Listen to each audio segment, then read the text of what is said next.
Hello বাচ্চো, welcome to Biohack NEET প্রস্তুতির জন্য বাংলা ইউটিউব চ্যানেল। তো এই মুহূর্তের একটা বড় আপডেট তোমাদেরকে দিই। একটা নিউজ চ্যানেলের রিপোর্ট অনুযায়ী খবরটা খুব ভাইরাল হচ্ছে। যদিও সিবিআই তাদের যে রিপোর্ট সেটা কিন্তু সুপ্রিম কোর্টের সামনে বন্ধ খামে দেয়, সেই রিপোর্টে আলটিমেট কি লেখা আছে সেটা কিন্তু কারো পক্ষে জানা সম্ভব নয়। তবে নিউজ চ্যানেলের যেটা দেখাচ্ছে যে গভর্নমেন্টের একটা সোর্স থেকে যে জানতে পারা যাচ্ছে যে সিবিআই সুপ্রিম কোর্টের কাছে যে 18 তারিখে যে হিয়ারিং তার আগে যে রিপোর্ট রাখতে চলেছে, তো সেই রিপোর্টের মেন কিছু কিছু পয়েন্ট তারা বলতে চাইছে। No organized gang behind the paper leak, paper লিকের পেছনে কোনো অর্গানাইজড গ্যাং নেই, কিন্তু আমরা জানি সঞ্জীব মুখিয়ার নেতৃত্বে 5-7টা রাজ্যে অর্গানাইজড গ্যাং হিসেবেই পেপার লিক হয়েছে।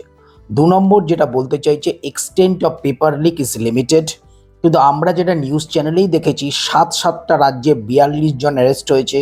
তাহলে 7খানা রাজ্যে যদি পেপার লিক এক্সটেনশন হয়, এটা লিমিটেড নয়, এটা ওয়াইড স্প্রেড বলে। এবার 3 নম্বর যেটা বলছে, paper leak is not a systemic failure. Systemic failure paper leak নয়। সিস্টেমিক ফেলিওর তাহলে কি করলে হবে? একটা পেপার পরীক্ষার 2 দিন আগে উড়ে যাচ্ছে, তার বিভিন্ন সলভার গ্যাং সেটা সলভ করছে, পেপার এবং অ্যান্সার চারিদিকে ছড়িয়ে যাচ্ছে, স্টুডেন্টরা পরীক্ষা দিচ্ছে, তাহলে এটা এটা এটা সিস্টেমিক ফেলিওর ছাড়া কি? এবং অনেক অনেক জায়গায়, যেমন জয় জলারাম স্কুল, টোটাল যে এক্সাম সেন্টার সেটাই হাইজ্যাক হয়ে গেছে। তাছাড়াও অনেক জায়গায় কিন্তু ওএমআর সিট সেগুলোকে ভরে দেওয়া হচ্ছে, এবং শুধু তাই নয়, এনটিএ এর ইন্টারনাল জায়গাতেও হতে পারে যে যেখানে এনটিএ এর যে অফিস, যেখানে ওএমআরগুলো জমা থাকে, সেখানে গিয়েও তো কেউ ওএমআরগুলোকে কারেকশন করে দিয়ে নাম্বার বাড়িয়ে দিতে পারে। গ্রেস মার্ক বাড়িয়েছে এনটিএ কাউকে কিছু না জানিয়ে, কোনো রকম আগে ইনফরমেশন না দিয়ে, নোটিশ না দিয়ে যাকে তাকে গ্রেস মার্ক দিয়েছে, তো এটাই সিস্টেমিক ফেলিওর। তো এইটাও কিন্তু বলেছে।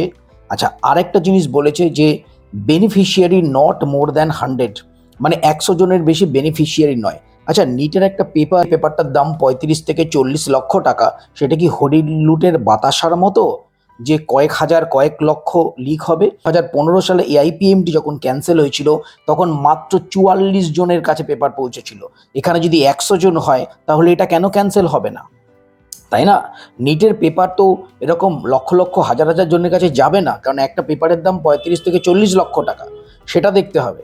আচ্ছা, তারপরে যেটা বলেছে, paper leak done in individual level, এবং বলেছে CBI very close two finding, বলতে চাইছে যে আমরা কেসটাকে সমাপ্ত করবার খুব কাছাকাছি চলে এসেছি, কিন্তু আমরা এটা জানি যে এখনো অবধি যে মেন অভিযুক্ত সঞ্জীব মুখিয়া, তাকেই সিবিআই ধরতে পারেনি। সঞ্জীব মুখিয়াই তো মেন মাস্টার মাইন্ড, সেই তো মেন বলতে পারবে পেপার কিভাবে লিক হয়েছে, কত দূর বিস্তৃত।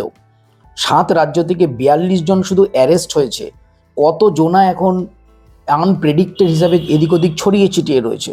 তো সিবিআই এই কথাটা বলেছে। যদিও সিবিআই কি বলেছে সেটা বদ্ধ খামে সুপ্রিম কোর্টে জমা পড়বে, সুপ্রিম কোর্টের প্রধান বিচারপতি সেদিনকে ওপেন করে দেখবে সিবিআই কি বলেছে। এটা শুধুমাত্র একটা নিউজ রিপোর্ট যেটা খুব ভাইরাল হচ্ছে, তাই আমি তোমাদের এই নিউজ রিপোর্টটা দিলাম। তো পেপার লিক রিলেটেড এবং আরও আইআইটি মাদ্রাজের যে রিপোর্ট, তাতেও অনেক রকম কোশ্চেন আছে, তো এই সম্বন্ধে ডিটেলস ভিডিও আমি কালকে নিয়ে আসছি। নিট রিলেটেড লেটেস্ট ইনফরমেশনের জন্য চ্যানেলটা সাবস্ক্রাইব করো, পাশে থাকো এবং মন দিয়ে পড়াশোনা করো। আবার দেখা হচ্ছে নেক্সট ভিডিওয়ে। টাটা।